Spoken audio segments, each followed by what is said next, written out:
Hey guys, this is Brian. This is Jim. And we are going to bring you an episode right now that's going to have some explicit content. Yeah. Yeah, it's going to have some four-letter words, probably some serious topics. Yes. Some adult topics. Yes. Yeah. Things that like your grandma. Or children. Or your priest. Or maybe even your spouse. It's possible. We just wanted to warn you guys up front that those things are going to be in this episode. So if you have any of those other people that we listed around, just kind of, tell them to go away. Just push them out of the car. Yeah, get them out. Dude.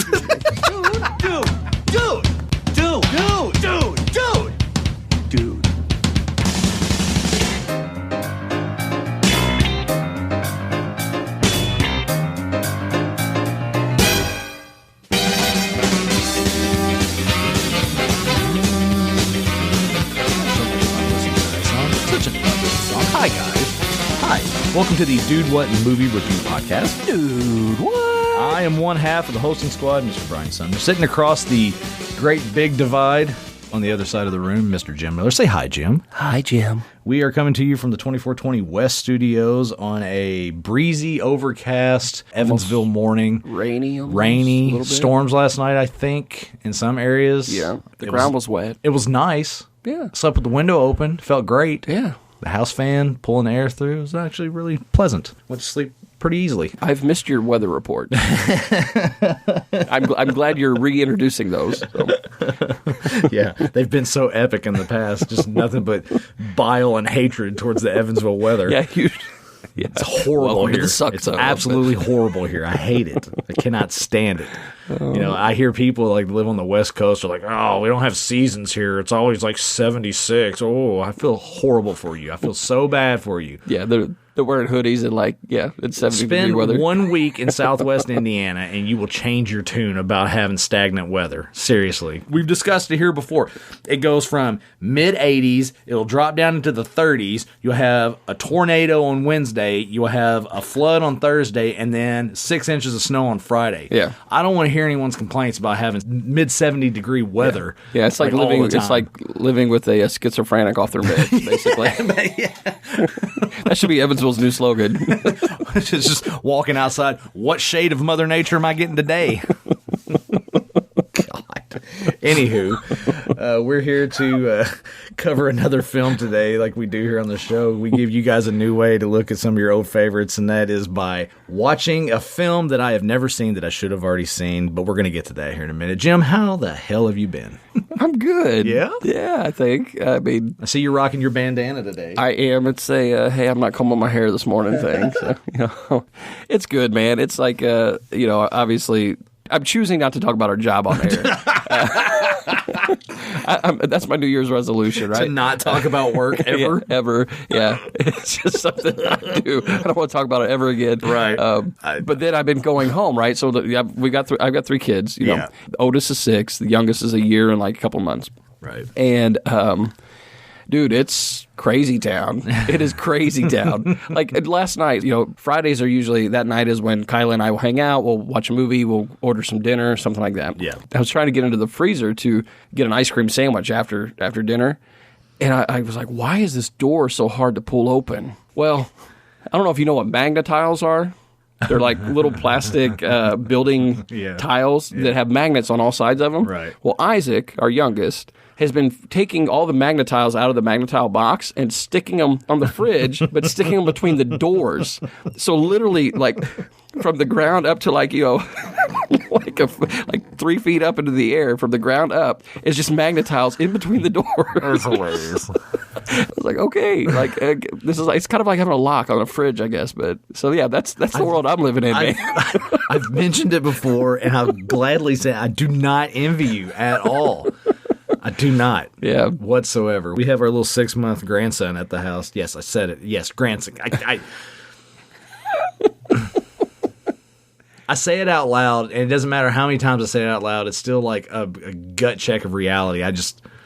I'm a grandfather. Anyway, Jace is awesome, but he's teething now. Oh. He's got a little snaggle tooth kind of coming in, and he's all kinds of irate. Yep. And let me just say, I'm glad we only have to watch him 2 nights a week. That's all I got to say. Have you started drinking again, Brian? I love scotch. I love scotch. I never stopped. I'm just drinking more. All right, so we're going to go ahead and roll into the show here. We want to kick off the show right now. We're going to do a little shout-out. We have our shout-out portion of the show we like to do on here. Just give a little love to people who engage with the show. And so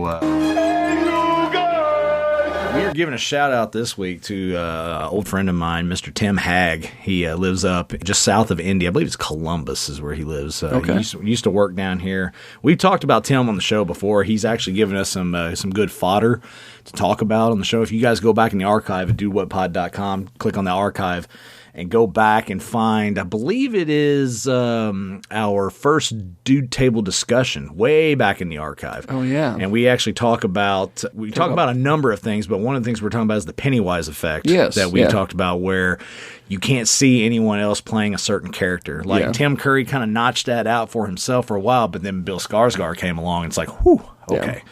We had a discussion about possibly Jim Carrey playing the role of Pennywise. Yes, I remember having that conversation. That interpretation of the role.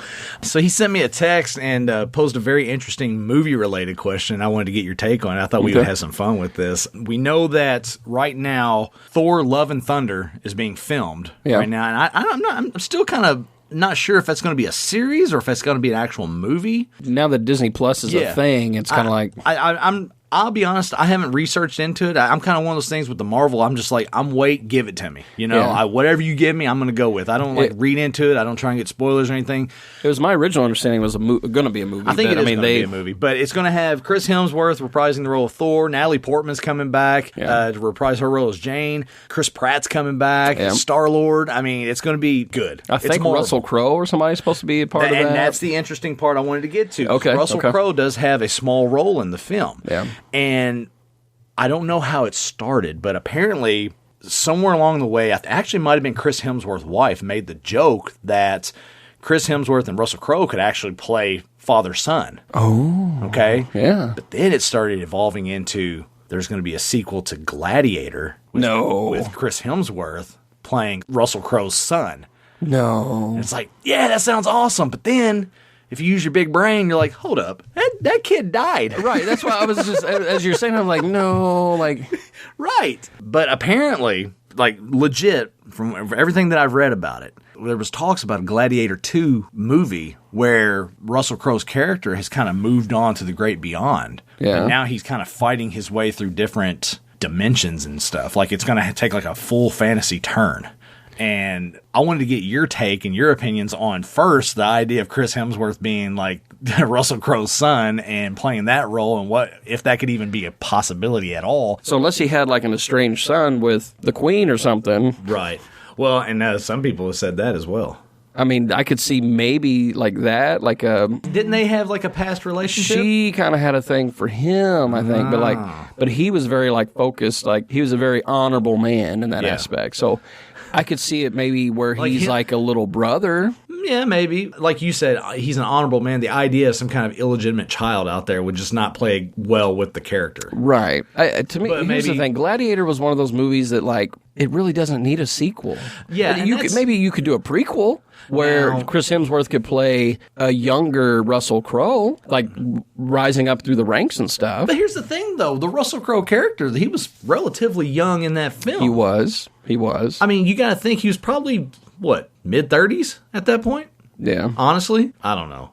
I think the whole idea is great for having a 5-minute conversation. Beyond that, you should just shut up. It's one of those, like, it wouldn't work with, and to me, it would, if they even attempted to do something like that, I think a lot of people would see it as a cash grab. Right. Like, it wouldn't lend itself at all to the story. I think that they should play in a movie together. I think they could play well off each other. Because Russell Crowe is just a tremendous actor. And Chris Hemsworth, my God. We love us some Chris Hemsworth on this show. And we've been talking his praises for a long time on here. So I think the idea of the two of them together, is great. So I'm excited to see what they do with Love and Thunder. Right. I don't know how big a role. I think it's just a small role for Russell Crowe in that film. But, I mean, whatever interaction he has, it's got to be good. Yeah. So, but anywho, that's... That's just silly talk. Yeah, That's just but I mean, it's good fodder though. It's great talk, and I appreciate him texting me because it's a good conversation piece. I'll say that's the one thing I do like about Tim. Like he'll get engaged with a lot of the social media stuff, and it's funny. Like you won't hear from him for a while on social media, and then he like comes out of nowhere. With something. It's just like totally from the back of the room. He's like exactly with like the best GIF out there, or whatever. But that's true. So that's true. Yeah, because he's gotten in on the GIF battles. Before. Oh yeah. And we're gonna do GIF battles in the future on here, ladies and gentlemen. Yes, we are. And if those of you don't know what a GIF battle is, just stick around. You'll figure it out soon. You'll find out soon enough. Well, let's piggyback off of that right there. Talking about Russell Crowe. Talking about Russell Crowe. I mean, let's just do a little movie talk. Are you not entertained? Is this not why you are here? I just want to watch my movie. Just want to watch my movie. It never gets old, Jim. Never. So, Jim, I'll ask you the tried and true question of all time. Seen any good movies lately? Yeah. Yeah? I've seen some movies. You've seen some movies. No good movies. Okay. No, there's some good. There's some good ones. There's some good ones. Okay. I'm just trying to decide because there's a few that I've seen recently, and then there's one that I saw back in 2020, but we haven't talked about it because obviously we're just kind of getting re-going. Yeah. So actually, last night for our date night, yes, we get on Netflix and boom. There's the trailer. You know how they put the latest thing out? Is always front and center. Yeah. Thunder Force. That's the Melissa McCarthy and Octavia Spencer. Yes, right? Okay. yes, and Jason Bateman's in it too. Like, okay, let's just be honest. All right, oh man, almost every Melissa McCarthy movie has Jason Bateman in there somewhere. Yes, it's kind of like like the Matt Damon Ben Affleck thing. If one's in a movie, the other one's in there somewhere. He plays a pretty pivotal role in this one. And then also Melissa McCarthy's husband. Yes, he also is in the film. And usually he usually directs. Yeah, he's usually the writer director, and he happens to be in this one. Okay. So here's the thing: I've talked about you can go back in the archive and listen multiple episodes where I've talked about how my wife is not a superhero person. Right. But Melissa McCarthy, she's like, sign me up. She got all kinds of time for Melissa McCarthy. Yes. So because of that, it was a no-brainer for us. It was like, okay, we're going to watch it. I didn't know what to expect. Okay. But I also didn't have a lot of... Had you not seen the trailer, or did you watch the trailer and then you watched it? So we kind of were watching the trailer because it automatically plays. Yeah. Like I said, because it was Melissa McCarthy... Kylie's like, we could watch that. I could stay awake for that. And I'm like, okay, we'll watch that. Yeah, so like I didn't have a lot of expectation for it. You had a very low bar going into it. Yes. Because I mean, here's the thing. Because of Marvel, because of the MCU, and we've talked about this in the past, is that there is a oversaturation of superhero content. A lot of people are trying to jump on that bandwagon. Right. There's some that are doing it really, really well. Others, not so much. Yeah. I would say ultimately this fell kind of in the almost not so much. But... You're being very nice at this point. Yes. There's a few things about it. The things that they did well... the comedic aspect and landed well, it was really good. And then there were parts that kind of were like, this story's kind of boring. This is kind of just overplayed. So it almost played as if it was a parody of superhero stuff. Okay. It had that, but then it also tried to be a little bit serious. I hate that. On some elements too. So I hate that. I think it's worth the price of admission. It's worth watching only because of Melissa McCarthy and for the laughs, I would say. But don't go into it with high expectations or high hopes. It's your basic comic book superhero type story, right? And it just hits some comedic tropes. I mean, her timing and stuff like that's really good. Octavia Spencer, I don't know if it was her character, if it was the way it was written or what, but I felt like a lot of the scenes that she was in, the comedic stuff was great, but then like when it came to her dialoguing like with her daughter and stuff like that, it fell flat for me. Yeah. It wasn't believable. So it was like, I don't know if it's because... You're talking about the more dramatic aspects of the story. Yes. Well, it's hard to transition from something that is such a silly concept and story that's framed in comedy and then blend in drama. But she's good at drama, and she's good. Great at drama. She's good as an actress. So that's where, for me, watching is like, is it, hey, she signed up for this, but she's like, I'm just not feeling it, or there's something about the on-screen moments where they just didn't translate the way, and maybe that was intentional. I don't know. Well, some actors and actresses, they are custom built for a certain style and a certain genre of film. Yeah. And they do that well, and if they try to do something completely different, it either excels or it falls completely flat. Yeah. Perfect example, Jeff Daniels. Yeah. One of the greatest dramatic actors you'll ever see on the screen. He goes and does Dumb and Dumber with Jim Carrey. Right. And you're like, what the hell are you doing? Right. But then you see the outcome, you're like, okay. Yeah. He nailed it. Yeah. Right? Yeah. But that doesn't always happen. Sure. And that's where I wonder, like, if maybe she doesn't want to get pigeonholed in one area. She's just, kind of Right. building her resume more. Not that she really needs to, but, Right. there was something about some of those scenes where it's just kind of like, okay, yawn, whatever. But overall, just if you're wanting to laugh, it's fun. Good for one viewing. Yeah, it's fun. Okay.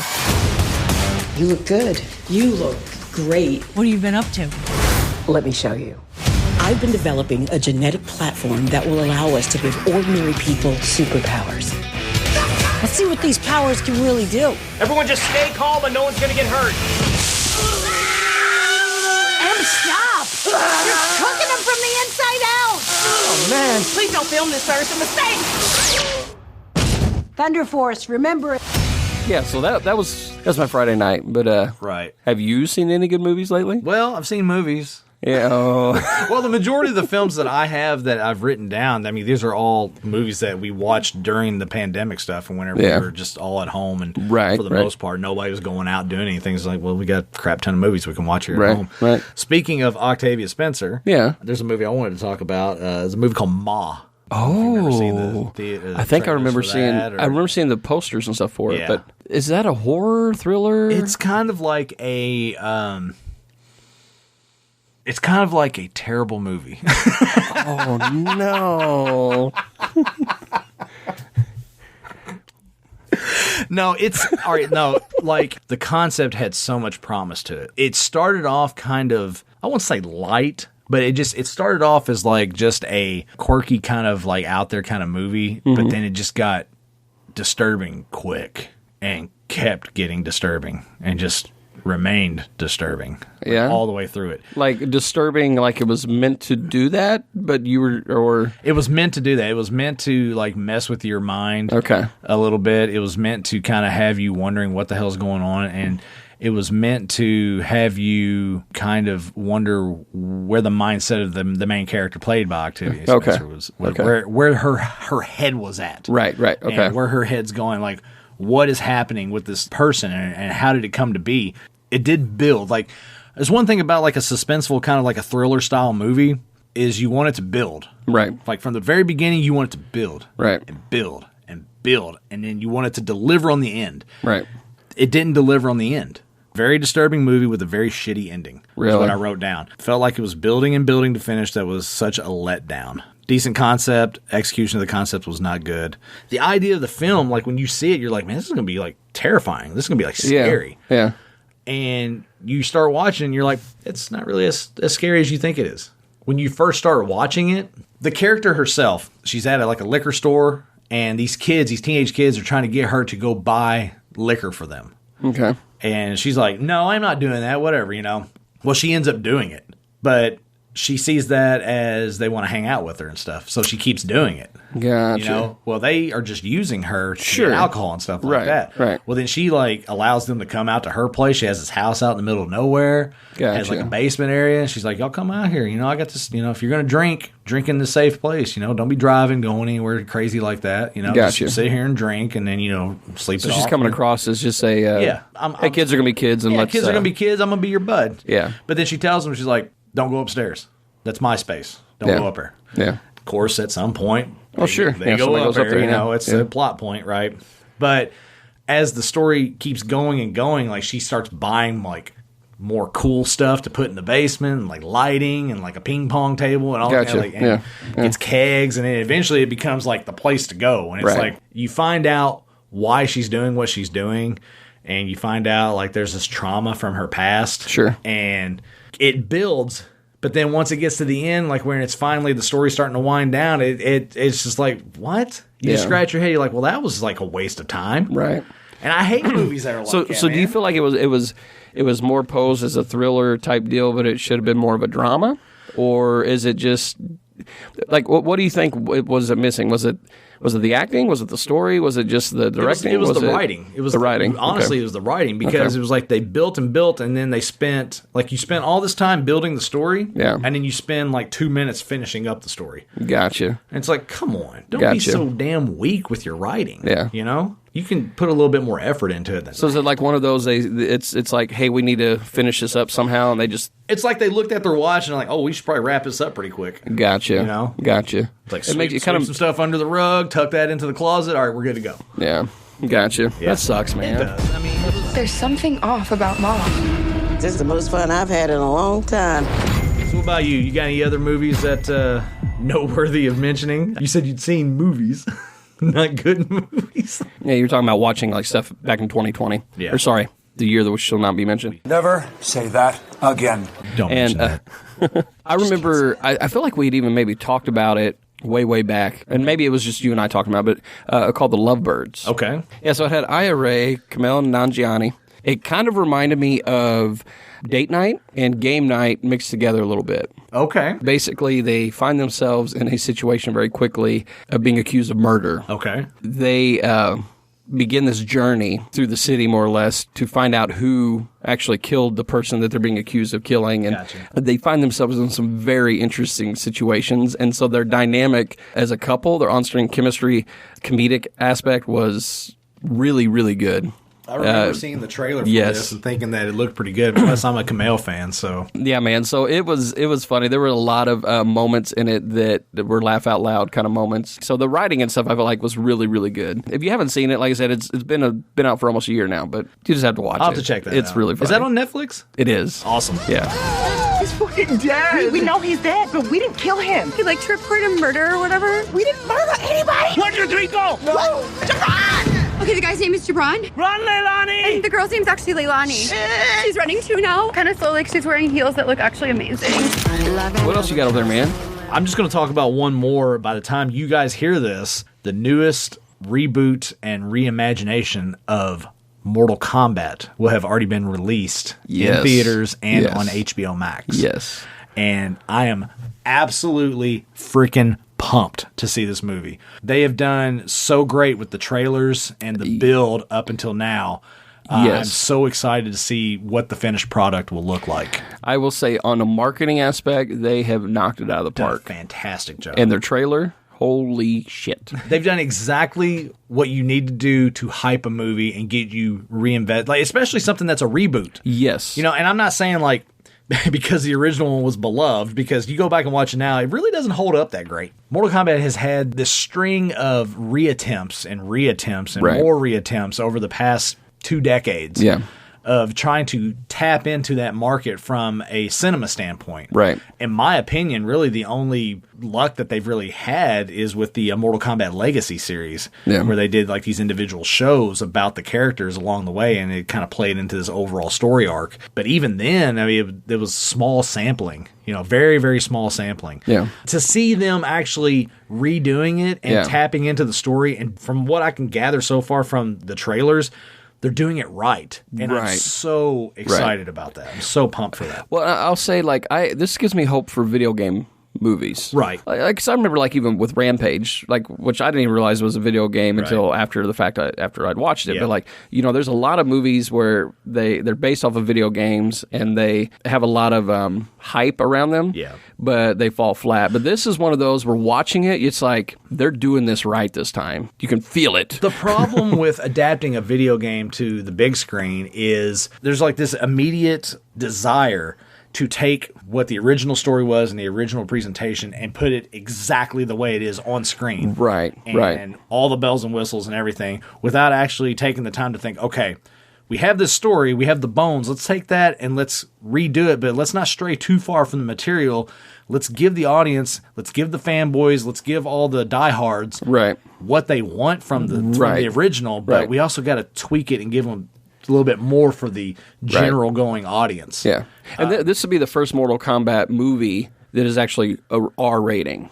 I believe so. I believe the first one was PG-13. Yes, and so I think because of that, they're going to be able to do more with that. Right. And it also makes you wonder because, there's a lot of again, MCU has kind of set that bar now for storytelling and weaving things in. It almost makes you wonder with this Mortal Kombat reboot if they're going to spread out and slow down the storytelling a little bit. Because, I can almost see them doing a full-on character study on some of these people, like doing films with that. Well, what you touched on just then, it kind of plays into what they've been able to do at NetherRealm, the video game company that has taken Mortal Kombat and basically gone back to the beginning and re-released and had this new run of Mortal Kombat games. Yeah.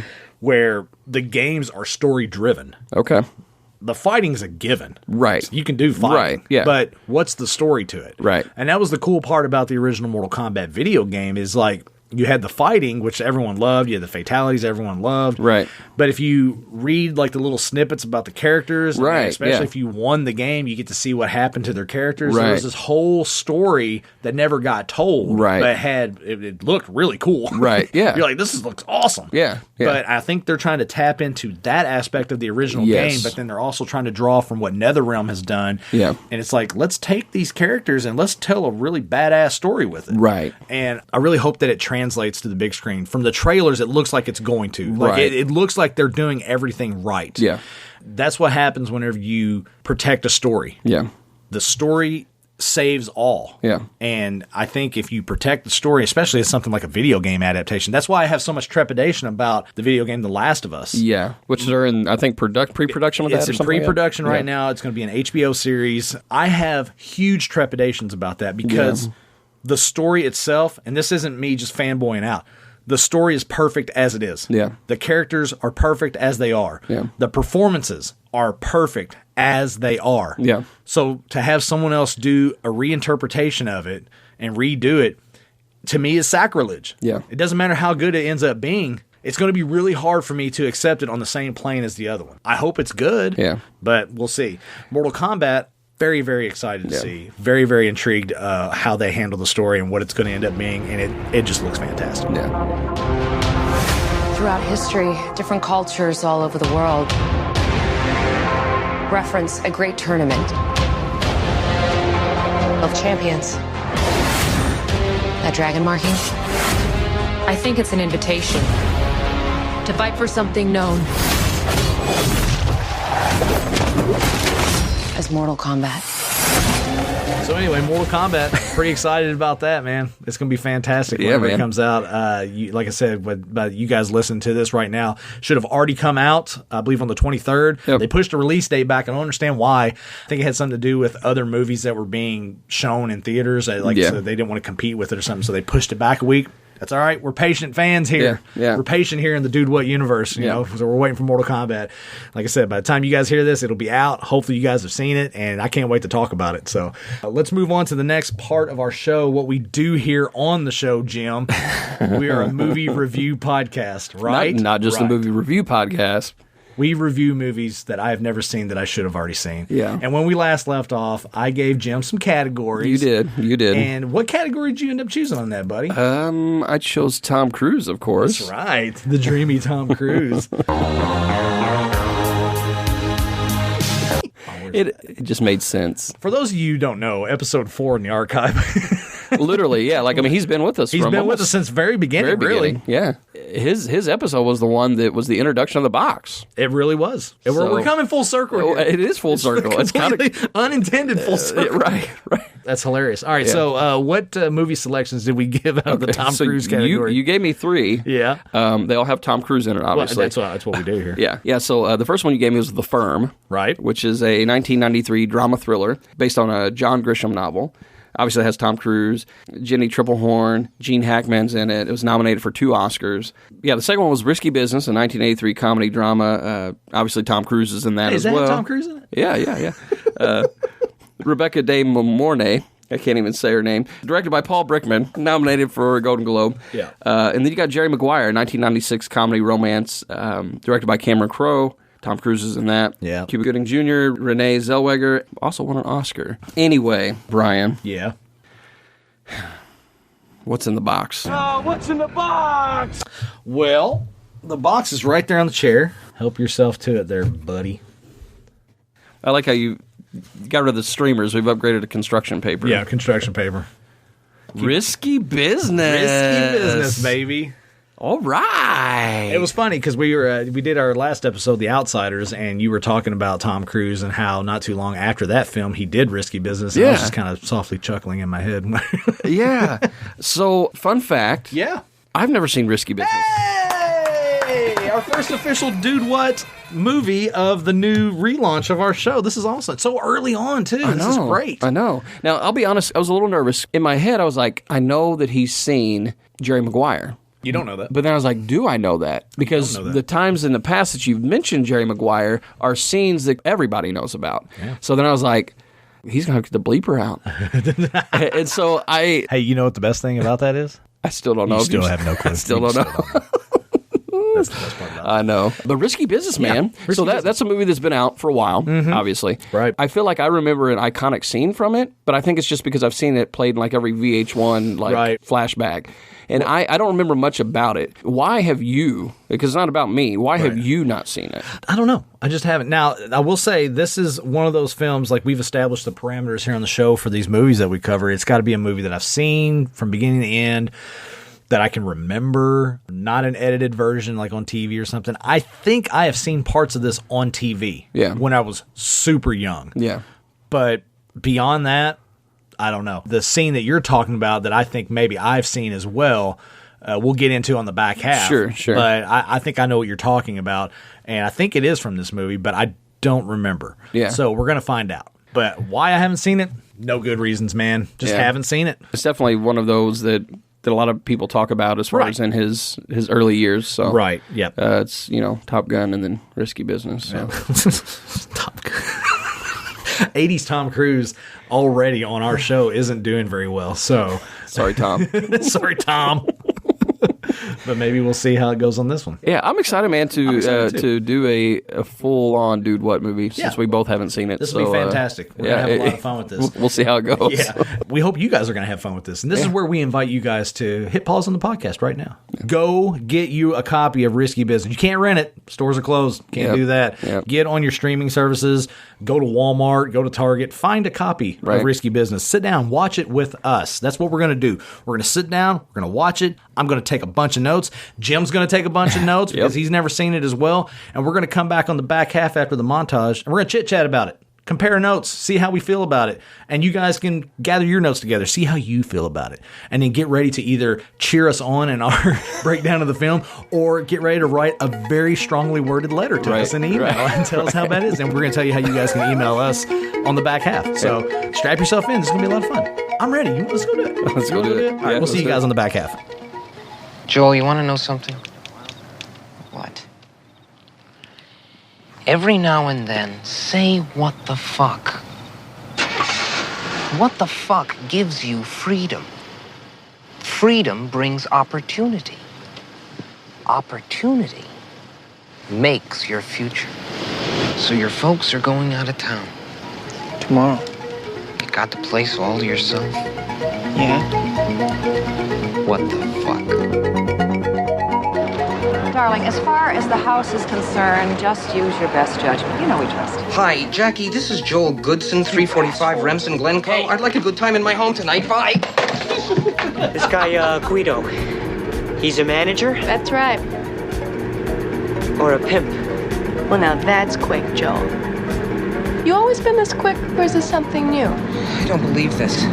I've got a trig midterm tomorrow, and I'm being chased by Guido, the killer pimp. I was thinking, if we ever got our friends together, we'd make a fortune. You know that? Yeah, you're right. Where's Lana? Maybe she's on the choo-choo. I hear she's got this thing about choo-choo. Don't steal anything. You know, if I come back here and I find anything missing, straight to the police. Joel, go to school, go learn something. A hell of a lot more than $300. Well, what are you gonna do? I'm gonna get it back is what I'm gonna do. You gonna help? Sure. When? Right now. Well, I can't do it right now. I've got a trig midterm tomorrow. Hey, Mr. What the fuck? I mean, what about exploring the dark side and all that, or was that just bullshit? That was just bullshit, Joel. I'm surprised you listened to me. She told me I can make more money in one night than I'd make all year. Enough to pay for my father's car. She told me she'd be my girlfriend. She told me a lot of things. I believe them all. Joe! Here's wishing you good luck on your future as a businessman. Because God knows you're going to need it. Salute! Make your move. That's easy for you to say. You're all set. You're probably going to Harvard. Me, I don't want to make a mistake. Jeopardize my future. No, Joel. Your stats are very respectable, but it's not quite Ivy League now, is it? You know, Bill, there's one thing I've learned in all my years. Sometimes you gotta say, what the fuck? Make your move. I beg your pardon? So, how we doing? Looks like University of Illinois. And we're back. We are. From some business transactions. You know, the funny thing, whenever we come back in on the back half, a lot of times, I try and gauge where your head's at about the movie based on how you bring it back in. And I can never tell. Yeah, I can never tell. That's ever. a good problem. Yeah, that's good. It keeps you in suspense. Yeah, exactly. Yeah, man, risky business. Very risky business. Yeah. I definitely have never seen this movie because I would remember if I had. Right. Now, we talked about it and touched on it in the first half. I remember parts of this movie. Yeah. You know, and definitely TV version for sure. Yeah. There's a lot of other stuff that went on in the movie and that we're going to touch on that I no clue whatsoever. Yeah, man. So a couple of questions I have for you just right off the jump before we really get into the movie thing is, have you ever driven a stick shift? Yes, I have driven a stick shift. Yeah, so you know how to drive one. I know how to drive a stick shift. That's good. It's a lost art these days. It really is. But I was laughing at some of that with him with the Porsche because my very first vehicle was a Volkswagen Super Beetle, 1974, and it was a stick shift. What a horrible, horrible first vehicle. What are you talking, dude? Dude, bro. No, I would totally own a Bug again if I could. Yeah, oh, definitely. So easy to work on. But the funny thing is, it's like 6 parts. I had never driven a stick shift. Okay, you had to learn. And the guy that was selling me the car taught me so I could at least drive it home. Oh, that's funny. That's really funny. I was actually taught to drive in a stick shift. My dad, when he taught me how to drive, the first time I went driving was in my mom's car, but after that, he had this big, heavy-duty truck. It was an older truck. It looked like a tank. Yeah. All right? And it was a stick shift. He called it Black Beauty. Thing was a monster. And he told me, he said, this is a heavy-duty transmission. It's powerful. If you can drive this thing, you can drive anything. Yeah. He said, I'm going to teach you how to drive this. You'll be able to drive a tank. Yeah. You can drive anything. And I was like, okay. And I was extremely nervous. And that first day driving was horrible. Yeah. Absolutely horrible. Yeah. I ran through at least 3 4-way stops because I didn't know how to negotiate the clutch with the stick and how to stop and how to not, pop it and how to not kill the engine. Horrible. Yeah. Missed the turn going back into the neighborhood, coming back home. I was like, we're just going to go down. We're going to go down here and turn around and try it again. Yeah, first day just getting used to it. But then after that, I mean, So was your dad like really cool with training you and stuff? Like teaching you all that? Yeah, Dad was That's great. Good. Yeah, he was really good about it. He wasn't like freaking out and stuff. No. My dad was too laid back, way too laid back about stuff like that. He was just like, hey, we're going to figure it out. Don't worry about it. Yeah. That's good, man. I can't imagine like teaching my kids, like once they get old enough, like how I'll be. I mean, I feel like I would be the one to teach them how to drive. It takes a certain mentality in order to not scream. I think I'd be reaching for the brake or trying to. But I was just curious. Like when I saw that, this movie definitely brought me back to that age of the high school age. Of, What would you say this movie? How would you describe this movie as far as like, is it a? They call it a comedy drama, I think, on IMDb. But it was definitely funny. There was a lot of funny parts in it. I mean, you and I both were cracking up, especially with the Curtis Armstrong's character, Miles. Miles was freaking hilarious in this. Yes. But, I mean, really, the only way to really describe it is just a coming-of-age movie. Yeah. Everyone can relate to Tom Cruise's character. Yeah. You are nearing the end of your high school career, especially those who had plans to go to the next level, college. Yeah. And you're spending all that time nervous, scared, petrified what the next step's going to be. Right. I mean, who doesn't relate to that? And then trying to figure out how to get to that next level, but at the same time wanting to do what you want to do to make you happy, like to find some kind of happiness, something to let off stress or whatever. Yeah. I mean, of course, in this, it's a the extreme of letting off some stress. Kind of a brothel, but yeah. Kind of. No, it was a brothel. There's no kind. You don't kind of have a brothel. You either have a brothel or you don't have a brothel. He had a brothel. There's no middle ground there. Yeah. Dude, what'd you think of Jackie? Hilarious. Yeah. Hilarious. Great little comedic tension breaker there. Yeah. A great way to drive the story. Yeah. Great way to, pivot from where Tom Cruise's character is wanting to be and like where he gets to. Yeah. It was a nice little scene. Yeah. It was hilarious. Yeah. No, it definitely was a good setup. Yeah. I that was one of those that I had a feeling because I was looking at the calves and I'm like, those are some strong calves. Man, honestly, what I thought it was going to end up being was I thought it was going to be Miles dressed up in drag messing with it. Yeah. That's what I thought it was going to be. Yeah.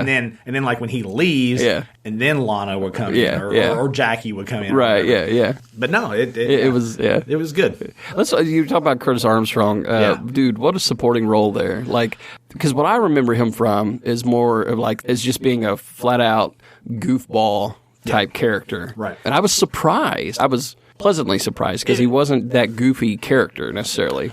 He had goofy elements to him, but it was smart goofy. Like it was dialogue goofy. Yeah. Like it was really smart, kind of almost smart ass humor. Right. I mean, he doesn't have a huge character, but he has a pivotal character. Yeah, very much so. His on-screen time really isn't a lot in comparison to the totality of the running time of the film. Right. But you get these little snippets of who he is, and he's obviously really smart. He just got accepted into Harvard. Right.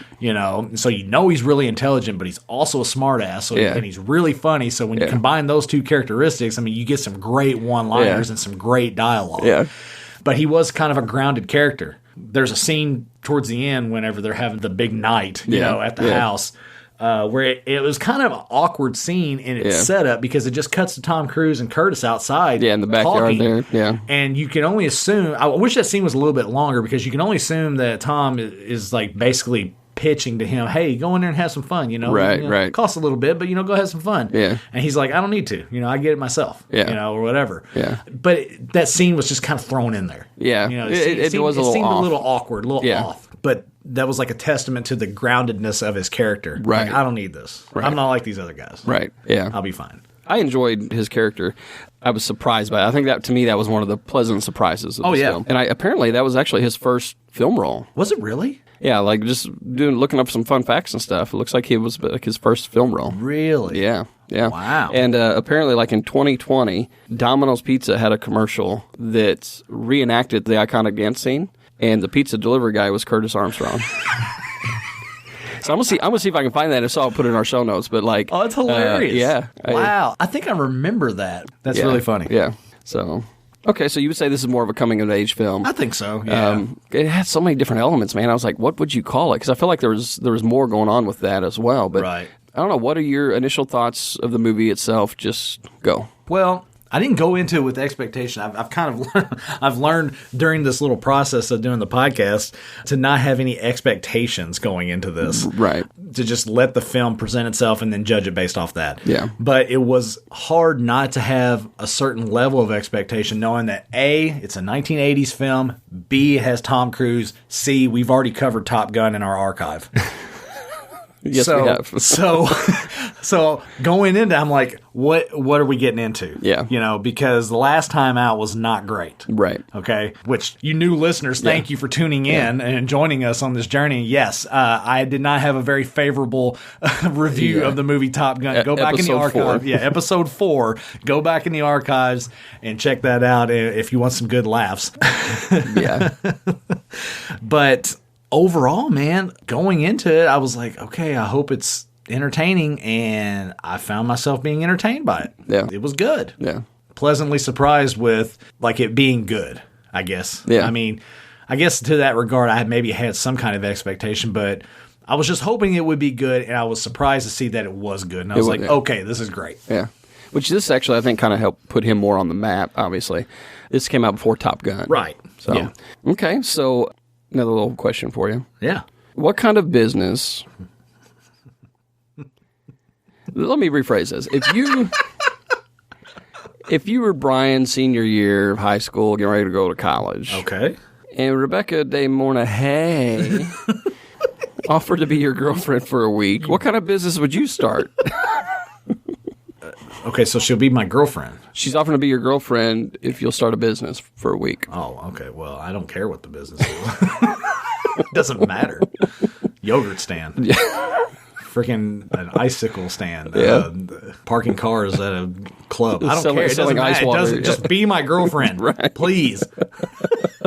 She was so freaking hot in this movie. Yeah. Smoking hot. Yeah. But she was great. She was a great character, though. If I'm running a business, I don't know. I mean, brothel sounds pretty good. It's a little risky, but... It's a risky business. It sure is, but very profitable. As long as Guido doesn't show up. Can we talk about Joe Pantoliano? Yeah. I mean, great guy. I mean, just a freaking tremendous actor, dude. Yeah, he owned that. Is he not great in everything that he does? He really is. Have you yeah. ever seen a movie with Joey Pants in it that was not great? Yeah. I mean, seriously. He's been... He has never done a horrible movie. He's never had a terrible role. I agree. No, he's done really well. And if he was in a terrible role, it was probably a credit to the writer, but you know he rocked it. Yeah. Or a movie you haven't seen yet. Right. That's kind of what we do here. But he was fantastic. And I liked the subtlety, especially towards the end, with him just kind of like being like the charming a-hole. Yeah. Because he was. Like the way the scene between him and Tom Cruise, whenever Tom Cruise is trying to be the bad trying to be the bad guy, he just keeps hanging up on him. You know? Yeah. It's like, I don't have time for this. I like you. I like you. Can't you see that I like you? This is starting to get boring. It was funny. Yeah. He's clearly a jerk, and you're not supposed to like him, but Right. you love him. Yeah. He's like the pimp that you're not supposed to like. But yeah. You know, your average run-of-the-mill pimps, just horrible guys. But this guy, yeah, you kind of like him. I kind of like this guy. Kind of like that Joey Pants guy. So this movie actually was originally supposed to be called White Boys Off the Lake. What the hell did you just say? What? Yeah. No. Yeah. It was considered White Boys Off the Lake. It would not. It doesn't have the same ring, does it? So the reasoning has such a very negative connotation to it. Like that you could go anywhere with that. Right? Horrible. Apparently, a lot of that was because some of it was filmed in a very affluent area, like Highland Park, I think, over in Chicago. So, off of Lake Michigan there. So, So, let's talk a little bit about what you, I guess, liked about the film. Okay. I thought the dialogue was good. Like when we first started watching the movie, like you made a comment, you're like, what was it? The frames per second on this don't look very good. Like it had like a cheesy kind of feel to it, you know, because you had that prototypical 80s film music layered over it.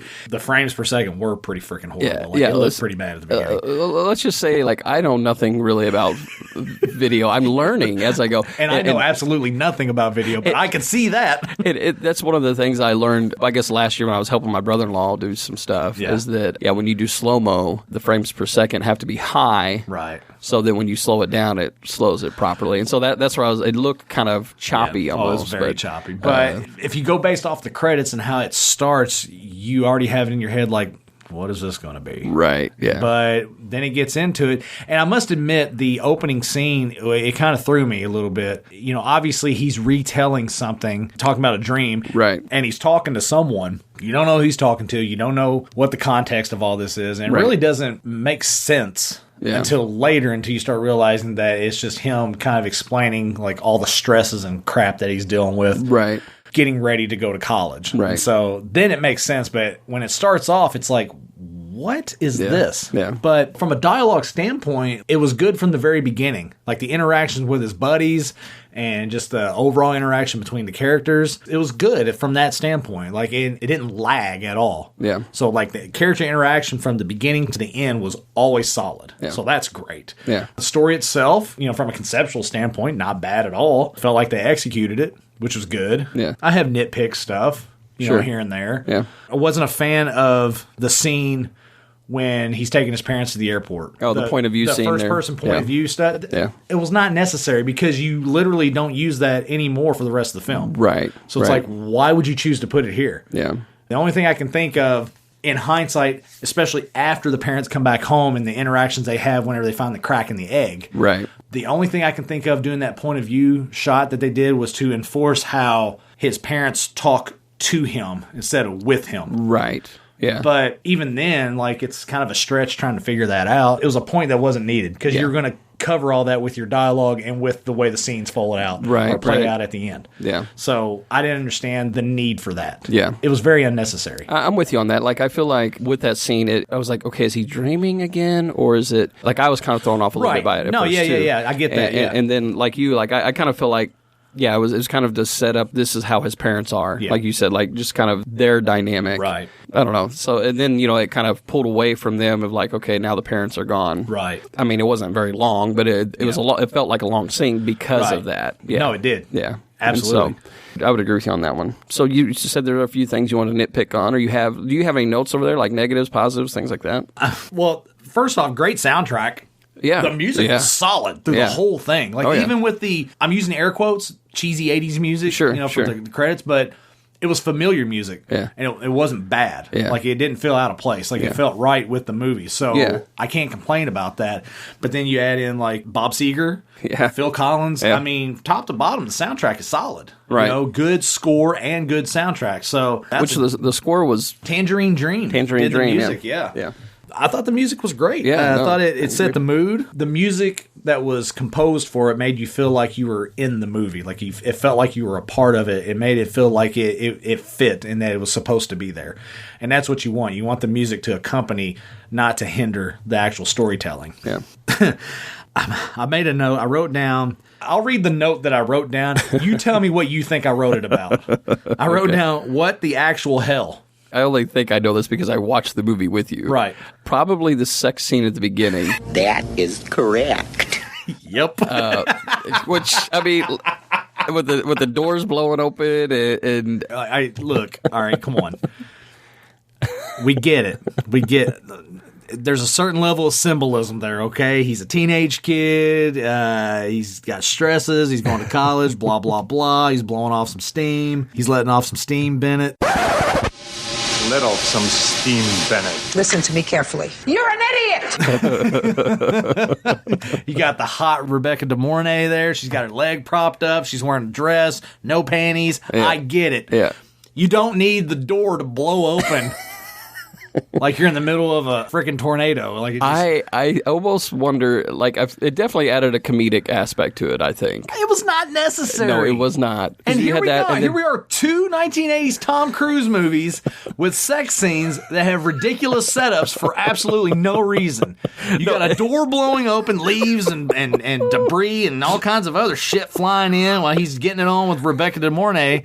And then you go to Top Gun, and he's getting it on with the hot chick, Kelly McGinnis. Yeah, getting it on with her in a room full of blue lights. Yeah. Why? When that was starting, you were like, "Oh, here we go." Yeah. Like, well, it's like, "Oh, here we go." They're getting ready to get busy, and like the music kicks in. It's like, "Okay, here we go." But then like the door flies up. I'm like, "Come on." Yeah. Which, I mean, the panning over of them on the stairs over to his kid pictures and stuff like that. That was another. They were trying, again, symbolism, trying to make a point there. It's no different than when later on, when they have the brothel night at his house, and the guy comes from Princeton to talk to him about maybe him being Princeton material and all this stuff. Yeah. Rebecca De Mornay is standing there, and she's listening to all his attributes that he has acquired from his high school career. Right. And then she just kind of steps off screen, and when she does, there's the 8x10 photo of him as a kid, and then that's whenever the guy's like, not quite Princeton material, is it? I mean, I get what they were doing with those shots, but the door blowing open, totally unnecessary, totally ridiculous. Well, again, because of that, though, it made me wonder in that moment, is this a dream? Right. Which is set up pretty well because he wakes up and he fell asleep on the couch. She let herself in, so it does kind of set itself up, but it clearly was not. Right. I don't know. unless that dream happened after he had already gotten it on with her, and he was just reliving it, and it was just an emphasized dream, which is possible. But it's not set up that way. Right, yeah, and it doesn't... And again, look... It's not edited that way, at least, yeah. This is a 1980s comedy, drama, coming-of-age, whatever story, okay? Right. We're not analyzing the hidden meaning of life here. This is about a kid who wrecks his dad's Porsche into Lake Michigan and has to make a shit pile of money to pay for it before they get home, and he opens a brothel. Let's not turn this into a character study. But is it, though?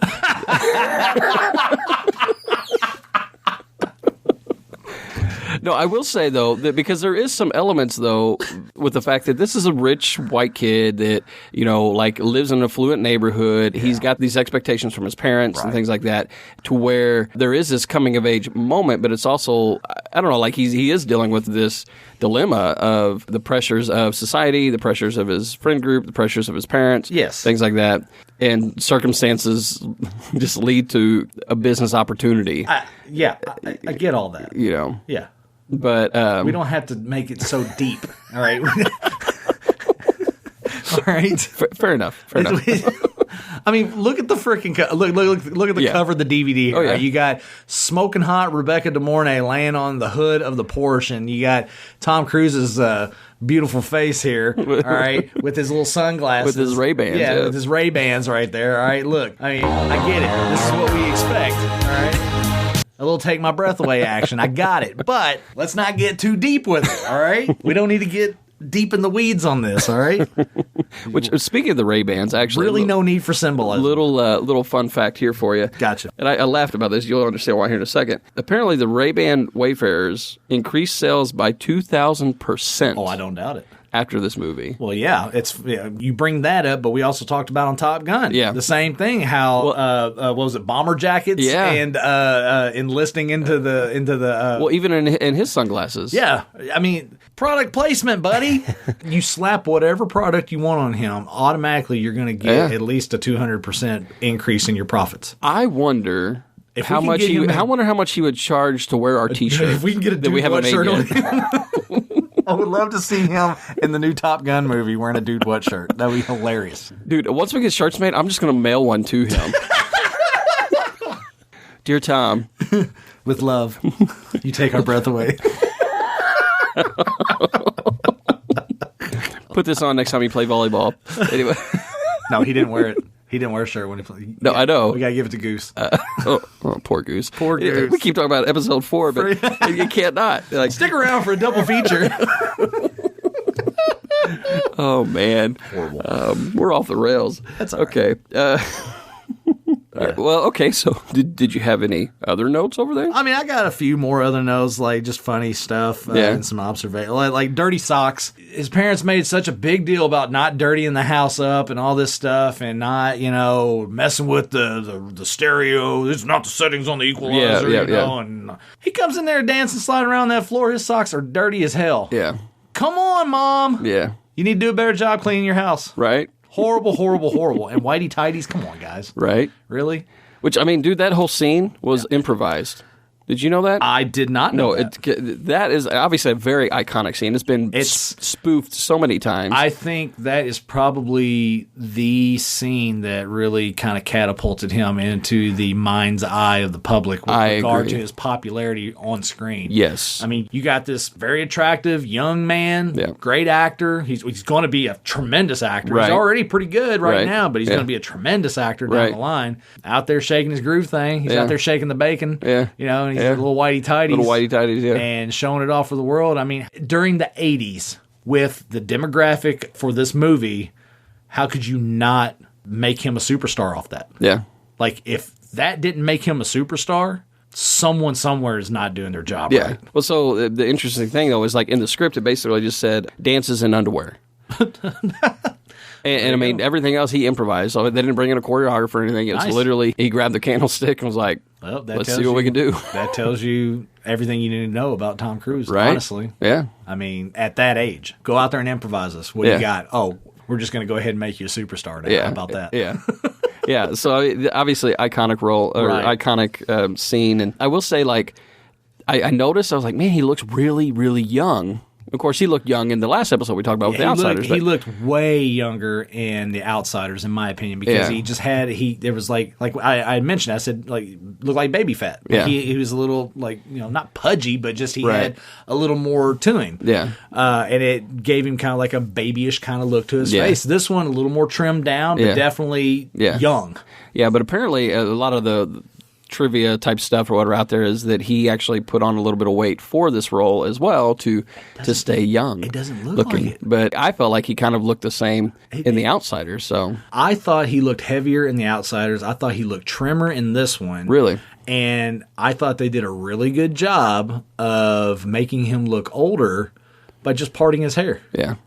He had that kind of Bieber kind of hairstyle, which I guess Bieber stole it from Tom Cruise. There you go. I'm just saying. There you go. But he had that brushed over hairstyle where it was all like almost like a bowl cut. Right. But then whenever he starts making a little bank and promoting the brothel night, he's got that part down the middle and it's that iconic kind of look that he had from the 80s. So it's like, and it was amazing how parting his hair, putting on the Ray-Bans and giving him a cigarette, just how much older it made him look, how much more mature it made him look. Yeah. Those are nice little tricks, little Hollywood tricks. It don't cost anything. Yeah. I thought he looked, he looks great. It's freaking Tom Cruise. He looks great, He always looks great. I'm jealous. I hate him. Yeah.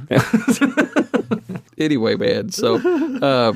I do have some other notes. Yeah? What else you got over there? Well, I wasn't a fan of the very end, like the ending. We talked about before just how, like, sometimes endings, even like the very end, can just kind of be like, well, I don't know. There was something about it that I just didn't dig. I don't know. There's quite a few voiceovers over the course of the film, and it's like he's retelling the events of what happened.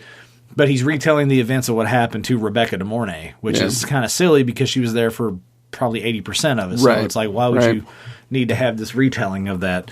It was just kind of weird how it was set up at the end. It was a nice little dialogue between the two of them in the park, kind of playback on their first conversation about she needing the money and he doesn't have it and how can he get it and all this stuff. I mean, it was playful, it was cute, but I didn't feel like it was the proper ending for the movie. Yeah. It just seemed kind of off, kind of weird. But at the same time, once you get to that point, the way the story is structured, there really isn't another ending you can do. My opinion, the ending should have been when he is having the meeting with the guy from Princeton. Yeah. And he puts the glasses on and he's like, sometimes you just got to say, what the fuck? Yeah. Rebecca De Mornay is like, how's it going in here? And he's like, looking like Illinois University in here. And he just kind of does that big smile. Like, you freeze that shot, that's the end of the movie, to me. Yeah. That's what it looks like, but it wasn't the end of the movie. I don't know what they could have done differently with the way the story was structured. Yeah. The only other thing I can think that they could have done possibly would be when Guido comes in to get the girls and he threatens them or whatever and all that stuff, and then he threatens Tom Cruise. The only thing I can think of is all the stuff where he took all his furniture and everything to threaten him. Right. The only thing I can think that they do, instead of that happening after brothel night, it happens before brothel night, and in order to get his stuff back, he has to do brothel night. Gotcha. To get his stuff back. Yeah. And then, like, while brothel night is going on, he can get his stuff back. Yeah. I don't know, and then have that shot where he's talking to the Princeton guy, or have that shot with the Princeton guy happen at another time. Yeah. Yeah, but I think the whole point of taking the furniture, though, was because they were scheming him from day one. Right. And as another thing I was going to talk about, it's like, because he asked her, it's like, was this just an angle? Right. And she's like, no, you don't believe me. And obviously it was. Right. But it's like he's at the point where it's like, it's okay. He's okay with it. Yeah. I wouldn't be okay with it. I'd be pissed. Yeah. Oh, he's a young dude, man. I know. He's shaking his bacon, so like... But from a story standpoint, I feel like on screen it wasn't really that clear. Like it was almost like a swerve at the end of the story for you to figure out that really didn't have a big payoff. So apparently the ending was actually supposed to be more ambiguous. It was supposed to be kind of just left to where you don't know how their relationship would be. I feel like that's what it was. And the studio wanted it to end on a higher note. And so that's kind of why they inserted the last part where he's having the dialogue with him. They're being kind of playful. And I think I would have liked it if it was just more cut and dry. Honestly, it should have been like Scorched Earth, really. Yeah. Where she just played him to the nth degree. Yeah. And he's just like, hey, piss off. And and at the end, he's just got to take it. Yeah. That would have been a more appropriate ending, I think, now that we've kind of fleshed that out. That would have made more sense than having to have this wishy-washy back and forth, trying to play both sides of the spectrum of the story. So. But yeah, I mean, it is what it is. Yeah. It was all right. It was whatever. I also wrote down America. We got a nice little chuck out of that.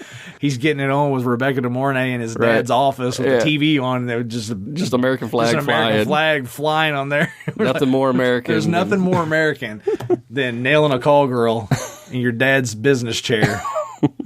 at Brothel House. America! That was pre-Brothel House. That was pre-Brothel House. It was leaning, though. Definitely. Something was leaning. Oh, man. I also said abstain from sex, kids. All right, you guys listen. All right, just don't do it. Yeah. Because you go and try and get your rocks off, especially young men. You know, you think you got to go and hook up with a girl, especially a call girl. It leads to running brothel night and having your stuff stolen. You have to buy it back. Your dad's Porsches. Porsches in Lake Michigan. It's just bad things happen, Bad right? things happen, yeah. Yeah, just no sex. Yeah. Good luck with that. Yeah, yeah, that'll never happen. So, is that all your notes? That's all I got, man. Well, Brian? Yeah. Let's hear your ranking. You want answers? I want the truth, Brian. You want answers! I want the truth! You can't handle the truth! You can't handle the truth, Jim. You've never been able to handle the truth. Try me. You know, honestly, maybe from expectation alone, this movie was a lot better than I thought it was going to be. Yeah. You know, and I try not to go into it with expectation, but just because of the, like I said earlier, you know, 80s Tom Cruise and just the bad experience I had watching Top Gun prior, maybe that kind of helped with this one to make it a little bit better. But overall, really, the story was fine. It was entertaining. Yeah. You know, we were chuckling quite a bit, actually, through the whole thing. And maybe that was a lot to do with Curtis Armstrong as Miles. I don't know. I thought overall it was solid. It was a solid movie. Yeah. You know, so I have no choice but to give it a 5. I'm the dude. Really? So that's what you call me, you know? I got to give it 5. Big Lebowski, because on our scale, 5 is the best you can get. Yeah. You know, 5 out of 5. The Big Lebowski is a 5 out of 5 in our opinion. So that's why I got to give this. I mean, this was solid. Like I said, great soundtrack. Story was pretty good. I would have changed a few things, you know, tried to make things a little smoother, a little better. Them messing with the ending kind of but sure, it was all right. Sure. Not enough to distract me and it kind of detract from my ranking. Yeah. Tom Cruise was really good in this, actually. Yeah. Curtis Armstrong as Miles, great. Joe Pantoliano, freaking phenomenal. Yeah. Soundtrack, fantastic. Rebecca De Mornay, smoking hot. I mean, just, it had a lot of positives to it. Yeah. Enough to make you overlook the negatives. Sure. So, yeah, give it a 5. Well, good deal. Mm-hmm. Well, you ready to hear how the world feels? Ooh, are we going to do this? Let's do this. All right. Brian takes on the world. What you just said is one of the most insanely idiotic things I have ever heard. May God have mercy on your soul. You're all gonna die! IMDb, easy for me to say. What a douche. 2 thumbs up. This is where we see how you shape up with the rest of the critics of the world. What do they know? Right? Well, you'll be happy to know that the 1001 movies you must see before you die is not in. Oh, really? This, actually. Risky Business is not in that one. Yeah, 1001 movies before you die. Yeah, but the IMDb rating is 6.8 out of 10. 6.8 out of 10. A little low. Yeah. That's a little low. Yeah. Metacritic is 75. That's more accurate, I would say. Yeah. Yeah. The tomato meter, though, is 92%. Okay. And the audience meter is 73%. Really? Yeah. It's interesting that, and this is an Ebert gave it 4 stars. Really? Yeah. Yeah. Really? Yeah. Yeah.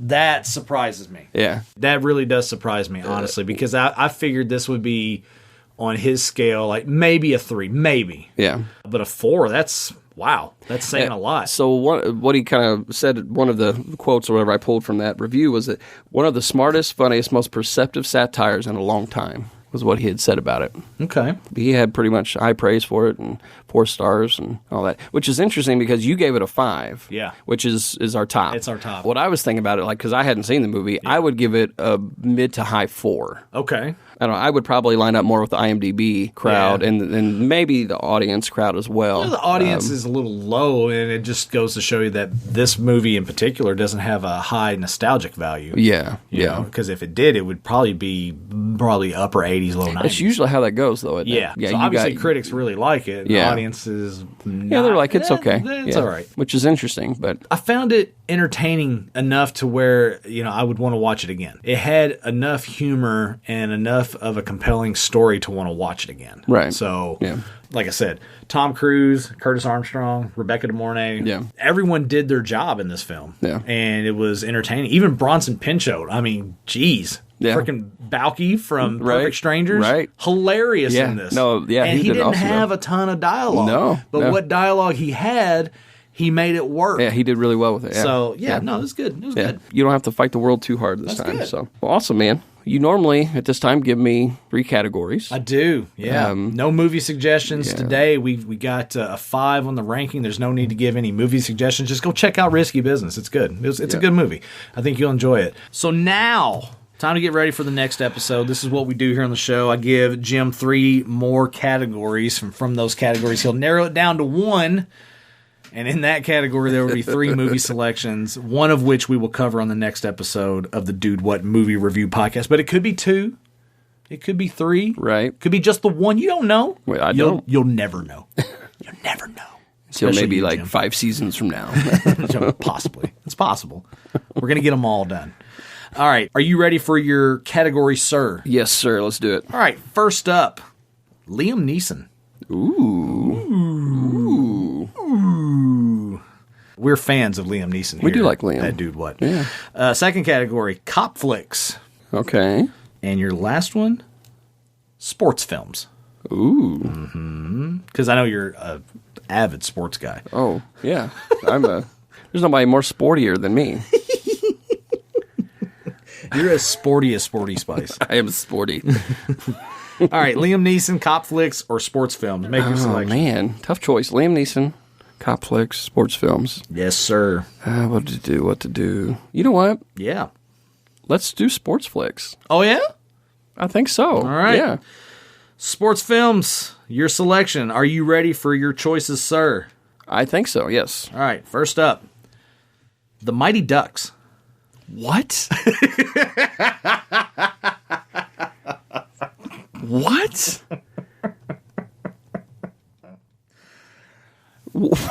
I said The Mighty Ducks.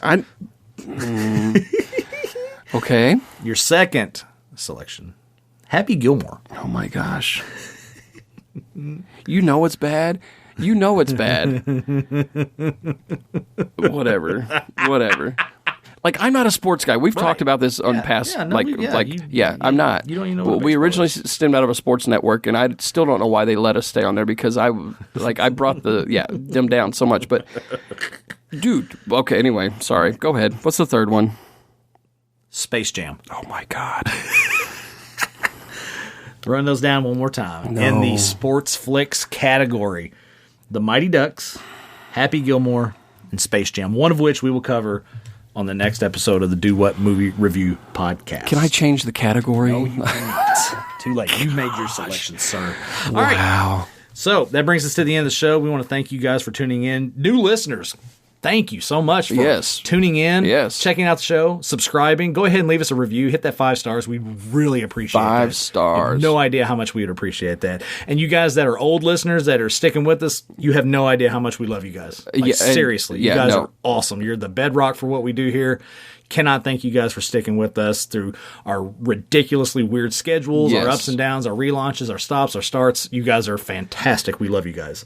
As always, you can find us at dudewhatpod.com. Check out everything on anything Dude What. It's all on there. Yep. Our archive, which is fantastic. All of our past episodes on there. Our holiday specials. We have blogs on there. Right. Articles, everything. You name it, it is on there. And also, while you guys are there, if you hear something in our show, like this episode particularly, you hear us talking about a movie, talking about an actor, whatever, there are show notes that are going to be on the website for each and every episode. You just go there, you can click on the show notes, and it'll take you directly to whatever you are looking for.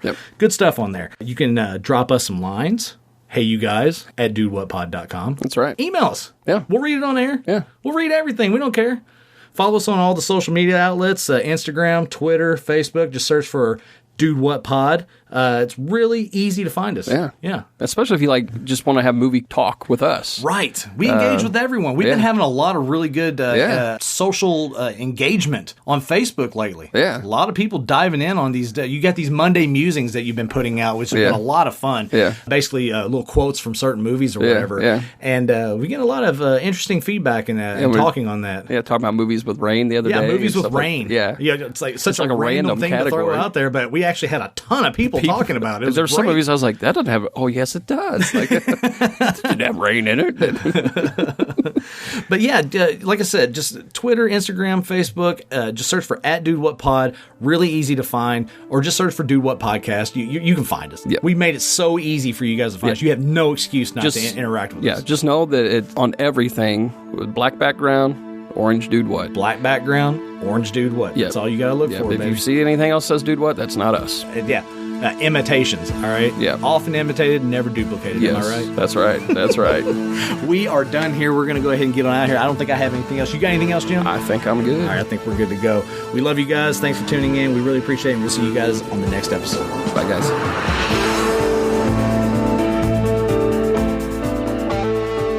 So here's a question. If you ran a brothel... What makes you think I haven't, Jim? Well, I mean, if you... What role would you play? You know, Tom Cruise was the marketing guy, or he was sales. And you have Balky there doing the... I would be talent. Yeah? You'd be the talent? Brian's Brothel. Oh, God.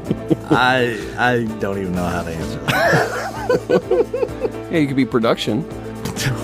What entails that? Sign me up.